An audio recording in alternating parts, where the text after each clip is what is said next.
to get the music volume higher so it's more obvious when the music goes off. Cool. All right. Welcome back. So lots and lots and lots of clickers and graphs today. It's basically all clickers and graphs. That's what we got. So here's the first one. Review. Tell me again. Whoops. Push the start. There it goes. Why is the PPF curved? Remember, we're going for more than 70% right on this one. PPF is curved because A, B, C, D, or E. Whoa. Well, let's try again. There. Now click. Sorry about that. Oh, so far so good. We're above 70%. This is good. 3 seconds. 1, 2, and a long 3. There we go. All right, what did we get this time? All right, we're getting there. We got 86%, so we're making progress. That's good. If you're not in the 86%, figure it out. Next one. This relates to what we did at the end of class last time and also the email I sent. Question, should there be specialization in trade? Yes, because there are gains from trade. No, because the costs of specialization aren't borne evenly sometimes. D, the answer depends upon what goal we're trying to achieve and who knew this stuff applied to marriage. A, B, C, D, or E. 5 seconds. 1, 2, 3, 4, 5. Good job. All right, awesome. Another 86%. Get the happy face. Good job. It's a normative question. In order to answer a normative question, we have to know what the goal is. So that's why the answer is whatever that said. The answer depends upon what goal we're trying to achieve. If the goal we're trying to achieve is simply an increase in total output, then yes, specialization in trade. If the goal we're trying to achieve is more nuanced than that, perhaps it includes some issues around distribution, then we need to look at the policy choices. I've also tweeted out a couple articles in the last couple of days related to this as well. Today we're moving on and we're looking at supply and demand. We look at supply and demand. Y'all did the B courses quiz. Thank you very much. Helps me know that there's some basics I don't have to take time to do, and we can jump into some of the more fun stuff. One of the background pieces, who decides what's produced, how it's produced, and for whom it's produced? The answer to that depends upon the economic system that an economy or the system an economy is using to determine what is produced, how it's produced, and for whom. One extreme is a command economy. In a command economy, there's some central government that decides what's being produced, how it's being produced, and for whom it's being produced. An example would be the former USSR. The other extreme is what's called a laissez-faire economy. A laissez-faire economy, which is French for leave it alone, and I probably butchered the French. What can I say? I took German and it was 40 years ago. A laissez-faire economy means no government intervention whatsoever in the economy, that everything is determined through the market, that supply and demand, the thing we're going to look at starting today, determines completely what's produced, how it's produced, and for whom it's produced. We use the phrase consumer sovereignty in that case to say that the consumer is the sovereign, the consumer is the ruler, and is the one that determines what is being produced. And in between is called a mixed economy. A mixed economy is one that relies often on markets, but not exclusively. So that there are times when there's government intervention in markets, and that's characteristic of the economy that we live in. We have some goods and services where what's produced, how it's produced, and for whom it's produced is determined by the market. We have other goods and services for which, for a variety of reasons, public policy has been instituted to not just have a market-based solution. What we're looking at today is the model of supply and demand. That is the market-based solution. Wednesday, and then also subsequently, we look more at some of the interventions in the market. All right, quick recall question. So what did I say? What sort of economic system does the United States have? A, B, or C? And 5 seconds. 1, 2, 3, 4, and 5. Good job. All right, good. 93%. Get the happy face. 7%. Listen up. Supply and demand. Let's move on to supply and demand. Remember I told you that any economic model, or any model in economics is characterized by 3 things: a question, simplifications, and assumptions. The question that we're asking with the model of supply and demand is what determines the price and the quantity of some particular product. What determines the price and the quantity of a particular product. The simplifications that we're going to make, the key one is that there are only 2 groups: buyers and sellers. There are people who buy the product, whatever that product might be. There are people who sell the product, whatever that product might be. Sometimes you're a buyer and sometimes you're a seller. If we talked about labor markets, for instance, where we're talking about buying and selling of labor, then individuals like you and me, we're sellers. If we're talking about the pen you're writing with, you're probably a buyer. Assumptions, 2 key assumptions. Buyers are going to undertake actions that maximize their satisfaction, or what economists call utility. So buyers are motivated by a desire to make themselves happy. They're going to do whatever maximizes their satisfaction. The word economists use for that is utility. So they're going to do whatever maximizes their utility. Sellers are going to do whatever maximizes profit. Sellers are going to maximize profit. That is that is the difference between their total revenue and their total costs. All right, put that down. Where's my other clicker? There it is. Okay. So, is that going to work? Awesome. All right. Demand. Okay, come on, your next question. So suppose we're looking at some particular product. When we're looking at demand, we're asking the question, what quantity will buyers want to purchase at each of many prices? We can talk about individual demand. That's one person's answer to the question. I'm going to solicit one of those in just a second. We can talk about market demand. That's where you add up all of the many individuals in the market to see what the total answers are in terms of the quantity. So suppose this was the question. Who wants to answer my question? You want to answer my question? Or no? You can pass. Is that okay? You're going to have to do it in the mic. Is that okay? Okay, good. All right. What's your name? Here. Patrick. Patrick? Yeah. Patrick, if a phone costs $5, how many phones would you buy? Probably a lot of phones. A lot of phones. Good answer, right? Because, I got a 16-year-old, right? What did he do last week? Dropped his phone, has a shattered screen. If we had another phone in the drawer, it'd be real easy, right? Take the shattered screen one, throw it away, hook up the new one, ready to roll, right? All right. Suppose instead the price was $400. Would you still want to buy a lot? Yes or no? I'd probably buy one phone. Just one phone. Now, Patrick, when you answered that question, what were you envisioning in terms of when I said phones? What were you envisioning? Let me give you some options. Look at the screen. You might have been envisioning the new iPhone, right? Yeah? Is that what you were thinking? Yeah. Something like that. Or maybe you're not an iPhone person, maybe you're a Samsung Galaxy person, right? But maybe the phones I'm talking about are these wonderful flip phones. I love flip phones. I know how to answer it. You open it. I know how to hang up when I'm done. You close it. I can never figure out how to answer and hang up on my iPhone. My son says that's silly. Or there's a mobile phone. That was a mobile phone my dad had in like 1990. Those are the old-fashioned flip phones. Or princess phones. Boy, when I was growing up, that pink princess phone, everybody wanted one of those in their bedroom. You had to have, maybe not the boys, but everybody I knew wanted one of those pink princess phones in their bedroom. Only Chris Fargo had one. The rest of us didn't. Or, there we go. Or maybe a phone like that. That was actually the phone that was in my, not that actual phone, but that's the same model that was in my parents' bedroom when I was in high school. It's a wonderful phone. It's got some real weight to it. And I probably spent, 20, 30 hours a week on that thing. Does it matter, Patrick? Does it matter which of those phones, when you answered my questions, would it have mattered which of those kinds of phones I was talking about? Yeah or no? Yeah. Yeah. So one of the things we figure out real fast is that it's really important to be clear about what's the product that we're talking about. The next thing is we got to figure out over what time frame. So was I asking Patrick how many phones? Thank you very much. Was I asking Patrick how many phones he would buy in a week? How many phones he would buy in a month? How many phones he would buy in a decade? How many phones he would buy in a year? I got to specify that time frame, right? Because $400 for a phone, Patrick said he'd only buy one. How many of us can make a phone last an entire decade? Raise your hand. Exactly, right? So over that one person. Good job. The rest of us, there's no way to make a phone last an entire decade, so we're going to buy more than one. So the point, I got to put batteries in this thing, is that we have to define the market precisely. What are the product's characteristics? What's the time period? We also need to make some assumptions explicit. That when I ask about how are you going to respond to a change in price, we need to assume that only the price is changing. That income is constant, that wealth is constant, that all other prices are constant, that preferences are constant, that expectations are constant. That is, we make what's called the ceteris paribus assumption of holding all else constant. So when we say, how would you respond to an increase in price? Ceteris paribus, for the demand side, we're assuming those other factors, the ones that shift the demand curve, are all held constant. Well, with clickers, because our clickers are A, B, C, D, E, I can't ask you a question about how many would you purchase at each of various prices. And so I have to just sort of turn the question on its head a little bit. And I'm going to ask the question instead this way. I'm going to ask, what's the maximum price you would be willing to pay for a product? All right? So here comes our first clicker question. So keeping in mind how much money you and your family have, what's the maximum price you'd be willing to pay to buy today a new iPhone 6 with a 4.7-inch screen, 16 gigabytes of memory, and a 2-year required service contract? Specify the industry really clearly. So click in, what's the max you'd be willing to pay if you were buying a phone today? So that's the time frame is today. $300 or more, $199, $150, or I don't want one no matter how much it costs.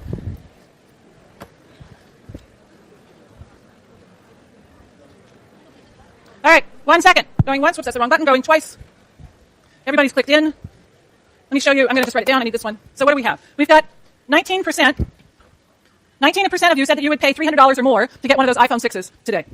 48% said you would pay $199 after class next time. 18% said you'd pay $100 but not $199 to get one of those 4.7-inch blah, blah, blah iPhone 6s. 7% said you'd pay $50, and 8% of you said you wouldn't buy it even if it was free.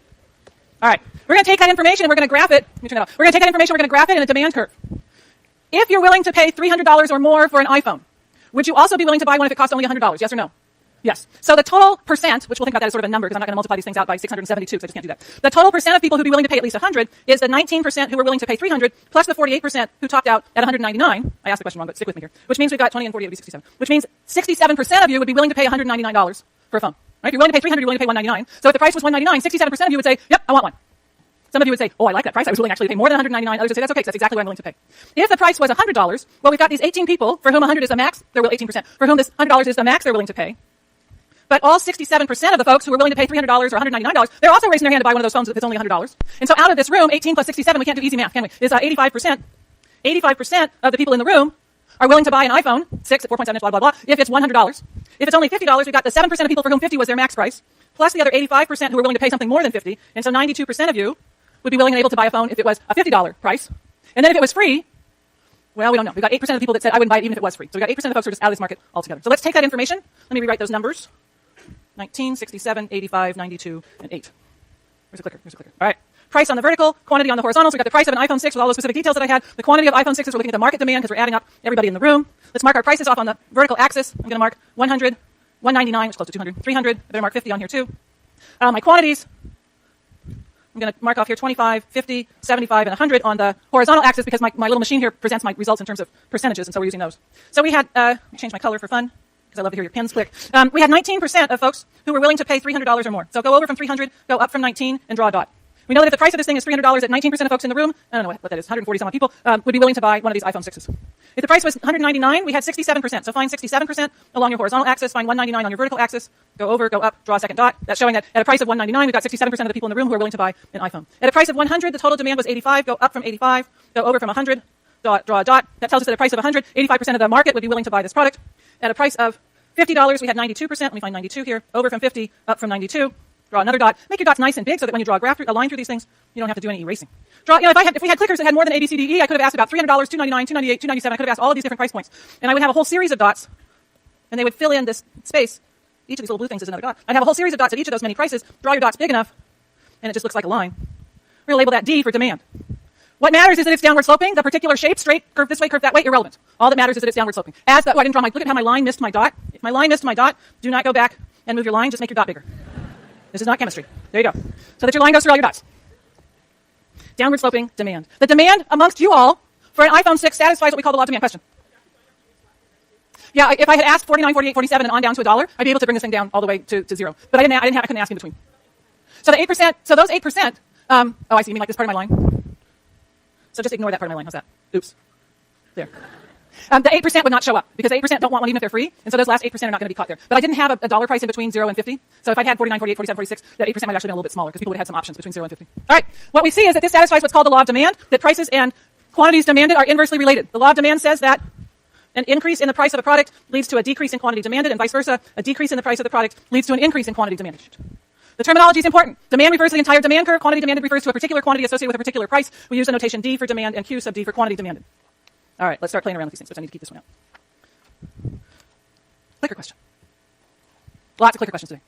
Suppose that your family's income was 4 times as big as it really is. So whatever your family's income is, multiply by 4. If your family's income was 4 times as big as it actually is, now what's the maximum price you'd be willing to pay for a new iPhone 6 with a 4.7-inch screen, 16 gigabytes memory, 2-year service contract? Same 5 choices: $300, $199, $150, or I wouldn't buy one even if it's free. Suppose your income's 4 times as big as it truly is. Make a choice. 3 seconds. 1, 2, and 3. All right. Now what do we have? Now we've got 56% of you are willing to pay $300 or more. That answer before had been 19%. Now we've got 27% are willing to pay $199. So if the thing costs $199, the total demand would be the 27 plus the 56, 83%. Before, at a lower income, the answer there had been 67%. If it was 100, 7% said, yeah, I'll buy it at 100, but not more than that, which gives me 83 plus 7, total demand of 90%. 3% more are willing to pay 50, but not more than that, total demand of 93. The old numbers are here, 85, 92. What's happened? The total demand has shifted. There's an increase in the quantity demanded at each price. At every price, there's an increase in quantity demanded. What we say is there's an increase in demand. If we were to draw a picture, it would look like this. We have price on the vertical axis, quantity on the horizontal axis. We had our initial downward sloping demand curve. I'm going to label it D1. That's the one we had in the previous slide with the previous numbers. If I were to go through and carefully graph this new information that we just got gathered about how many phones folks would want to buy, how much you want to pay for a phone if you had a higher income, what we'd see is at a higher income, the entire demand curve has shifted to the right. If an increase in income leads to an increase in demand, the quantities are going to go up at each of various prices when there's an increase in income, we call it a normal good. A normal good. By definition, a normal good is a good for which when there's an increase in demand, when there's an increase in income, the demand shifts to the right. This is an illustration of something that shifts demand. We need to make sure that we're clear about the difference between shifting and moving along. So this is one of the things that tripped up a whole bunch of people on their first and second times through the quiz. You've got to make sure you're very clear on the difference between shifting of a curve and moving along a particular curve. If there's a change in the price of the product just means we're going to go to a different point on an existing curve, and we call that moving along the curve. Anytime there's a change in the price, we're just moving along an existing curve. If there's a change in anything else that's relevant, that's going to shift the entire curve, sometimes to the left, sometimes to the right. One of the things that shift demand, go back to those assumptions about what we were holding constant. Changes in income, changes in wealth, changes in other related prices, changes in buyer preferences, changes in buyer expectations, anything that's a violation of those ceteris paribus conditions, those things shift the demand curve. A change in price is not something that shifts the curve. A change in price moves us along. Everything else, all these other 5 things can shift the entire demand curve. Now, I told you that when income goes up, in our case, that increase in income led to an increase in the total demand for iPhones. That's because iPhone 6s are a normal good. There are also goods that we call inferior goods, and with an inferior good, an increase in buyer income will decrease the total demand. So if we drew the picture again, price on the vertical, quantity on the horizontal, we'd have a downward sloping demand curve, label it D1. If there was an increase in income, at every possible price, there'd be a decrease in the quantity demanded. The entire demand curve would shift to the left, draw a second demand curve D2 to the left of your original demand curve. So if we're going to talk about the effect of a change in income on the demand for a product, we need to know whether that product is a normal good or an inferior good. Sometimes we can just make a reasonable assumption. The football team of some unnamed university wins its first 2 games after a previous season that was kind of sad. What's the likely effect on demand? Increase. Now, we didn't have to go out and poll everybody. That's a reasonable assumption to make, right? I didn't have to sit here and do a clicker question to ask you, are there going to be more people or fewer people who want to go to the game to see a winning team? This is Berkeley. We're kind of, whatever. I felt bad, actually, for the team, because last year in the fourth quarter, nobody was there because the game was so bad. And this year in the fourth quarter, nobody was there because the game was so good. It's like, what do they have to do to keep us in the stadium? I don't know. Anyway, that one was pretty straightforward, because a reasonable person can easily assume that a winning record is going to have that effect on demand. But let's try another one. How about vintage and thrift stores? What's your answer to this one? With vintage and thrift stores, for vintage and thrift stores both, I only shop there when I can't afford something better. For vintage stores, God, I wish I had more money to shop at vintage stores. But thrift stores, I only go there when I don't have a whole lot of money.